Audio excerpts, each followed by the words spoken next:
An employment tribunal will be asked to decide whether veganism should be considered a philosophical belief akin to religion that can be protected by the law. An animal rights activist claimed he was unfairly dismissed because of his vegan beliefs. He says the League Against Cruel Sports sacked him after he raised concerns about their investment in animal testing. They deny the claims and say he was let go over gross misconduct. Well, to talk about this, I'm now joined by Matt Johnson from Direct Action Everywhere and also Luke Gittos from Spike Online. Thank you both for joining us. Matt, first, can you explain to us, a lot of people are talking about ethical veganism and dietary veganism. What's the difference and does it really matter? Sure. So thanks so much for having me. So veganism refers to the philosophy that we should not be using animals. So we seek to not use animals wherever possible and practical. So not consuming their flesh, not consuming their secretions, such as dairy, such as eggs and honey, that sort of a thing. And the fundamental belief underlying that is that animals are living, feeling individuals, which is a scientific fact. And since they are living, feeling individuals like the dogs and cats that we have at home, and just like each of us, we should respect their wish to life and their wish to freedom, just as we do to one another. OK, thank you very much for that explanation. So let me just ask Luke here. So it's not just about, in effect, being a vegetarian. This is an ethical belief, Luke, which in many ways, the way we hear from Matt there, it should be treated as a religion. There's so many reasons why this is a stupid idea, it's hard to know where to begin. I mean, firstly and most obviously, it's not a religion and it's not a philosophical belief. So crowbarring it into that category, I think, is insulting to religious people, frankly. But let's look at this on a more practical level. The Employment Tribunal currently deals with around 16,000 cases every year. Those cases are dealing with matters involving discrimination involving race, gender and disability. Real things that really affect people up and down the country in the context of their employment. What is being suggested here is that you would open up the Equalities Act to a category of people for which there is zero evidence that they experience any discrimination in the workplace whatsoever. How would an employer discriminate against someone for being a vegan? It makes no sense. The case we're talking about at the moment involves someone who was working for the League Against Cruel Sports. Now, we can't comment on it specifically because it's still ongoing, but there is at least a prima facie case that he leaked a large amount of confidential documents from his employer. So there's at least a case to say there is more to that case than is going on. There is zero evidence that vegans experience discrimination in the workplace. There is real evidence that black people, disabled people and people with an alternative sexual orientation do. The idea Matt, that you would clog the courts up with these ridiculous new cases... OK, let's hear from Matt. You've never been discriminated against because of your belief?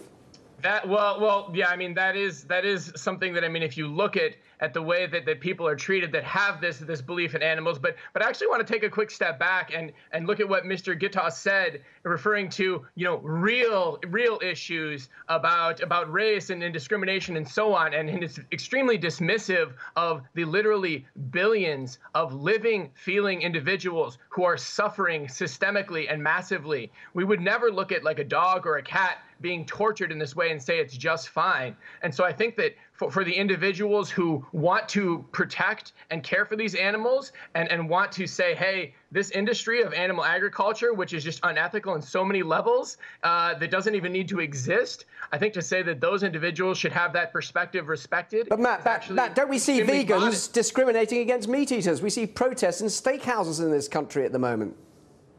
Yeah, I mean, that's just such a convoluted explanation of the word discrimination. Do we say that we have Black Lives Matter activists who are discriminating against white supremacists? I mean, no, this isn't discrimination. It's the vegans who are speaking up for the billions of animals who this very moment are suffering horrifically. And future generations are going to look back on individuals like Mr. Gittos the same way they look back on these people who decades ago or generations ago were saying, oh, you think that people of color should have equal rights? What's next? Women should have equal rights? What's next?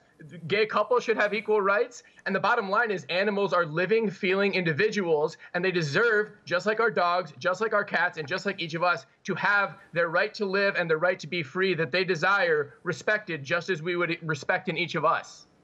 I think the vast majority of people would accept that human beings on the whole, we respect them more than animals. And I think it's insulting to suggest that milking a cow is somehow akin to racial discrimination in the workplace. I think we need to make priorities when we're dealing with laws and tribunals. And I think in this country, it's hard enough to deal with those genuine claims involving discrimination against people without this new mad category. Now, let's just look at this from a practical level, OK?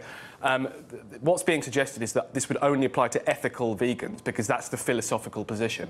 How is a court going to differentiate between a dietary vegan and an ethical vegan? They're going to effectively have to rule on someone's internal state of mind in order to distinguish between the two. There's a real practical problem with evidence here, and I think what you will see in due course is more and more of these spurious claims coming around, like, I'm going to say it, the one that we've got in at the moment, where people phrase the fact that they've been fired for gross misconduct through the fact that they are a vegan. And how the court's going to know any different? What we're talking about is trying to display an internal state. Now, when it comes to a religion or a genuinely consistently held philosophical belief, that's easier to do than when you have something like veganism, where people practice the same thing but don't necessarily mirror the same internal belief system. Right, OK, let's hear from Matt. So to say that it's complex to solve doesn't mean that it's not worth solving. And again, we hear, you know, just dismissal of the underlying cause. It's not genuine, it's mad, this sort of thing. And again, the bottom line, it isn't actually about the humans, it's about the billions of animals. And to dismiss it, to say, oh,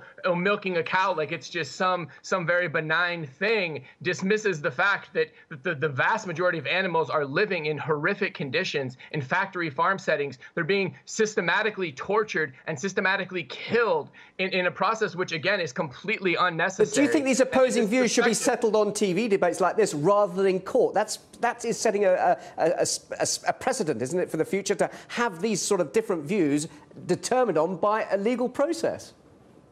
Well, I think that given the plight that animals are facing at every moment, we need to have this conversation. We need to shout it off the rooftops at every possible available medium. And to dismiss it on terms of, oh, this is what's practical, oh, we don't have the time, we have to get onto real issues, is extremely insulting. And it's just because the animals' voices are so thoroughly silenced. Come on, look, they're not even you've got to accept people are passionate about climate change because of farming practices, also about animal welfare. Come on, give these people a chance to have their say. Look, of course, these arguments should be had. These arguments about animal welfare should be allowed to be broadcast from the rooftops, as far as I'm concerned. The more arguments around this issue, the better.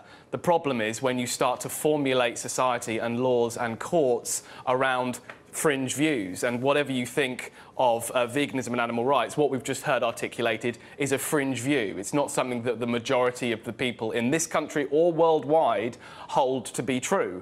So I think we need to just get some perspective on this. This is a really imagined problem. It's come out of nowhere. It's been invented by lawyers in order to generate a new way of suing people, and that tends to be a very bad thing. And the real world impact of this will be that human beings who do suffer real prejudice because they, for example, have a disability that the employer can't cater for, will not get their case heard. And are we really saying that we want to use our employment tribunals as a medium for, I'll call it by its name, slightly crackpot opinions about animal rights to be heard in the most formal setting possible? It's completely inappropriate and it's wrong. OK, we're nearly out of time. Let's have the final response now from you, Matt, please. Thank you. So once again, this is a false dichotomy, and it's one that people often go to with animal rights activists to say, like, oh, we need to move on to real issues, as if they're somehow incongruent to care about animals and also care about humans, and to think that, once again, the systemic torture of billions of animals is some sort of fringe issue, and actually the people don't care about it. I think there's actually an important differentiation between people's beliefs and people's behaviors. When people see what's actually going on these farms, they don't want to support it, and I think that will be the historical perspective that people say, hey, let's move on because we know we don't need any of this. Matt, thank you very much indeed for joining us. Matt Johnson, Luke Gittos, really lively debate on this subject matter. Thank you both for expressing your views.